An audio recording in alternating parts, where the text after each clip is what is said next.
আপনি দেখছেন news now, আমরা জানি কোনটা খবর। আজ মনসা পুজো। এই দিনটিতে মনসা দেবীকে ঘরে ঘরে পূজিত করা হয়।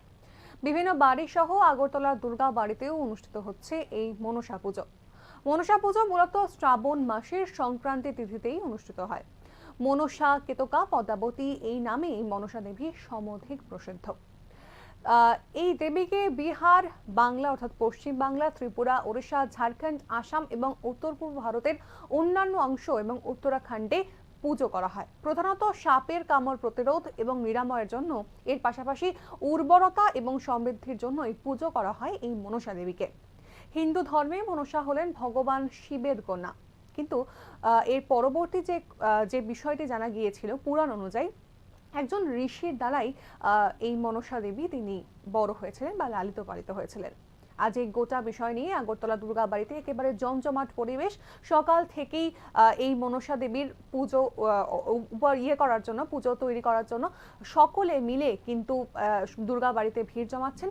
কি পরিস্থিতি দুর্গা বাড়ির দেখব।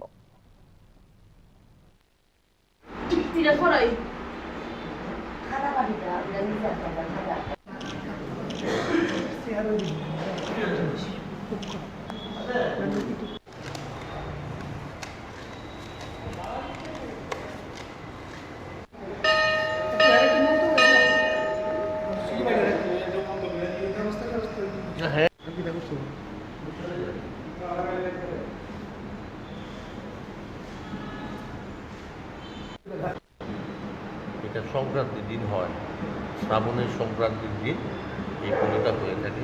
সবসময় বয়ে আসছে রাজামল থেকে। আজকে পুজো হলো, এখন অন্ন ভোগ হবে, বিকেলবেলা আরতি হবে, কালকে সকালে দশমী পুজো হবে, বিকেলবেলা আর ঘর যাবে রাজবাড়িতে। কোন সময় থেকে হচ্ছে, কত বছর ধরে? এটা রাজামল থেকে চলে আসছে।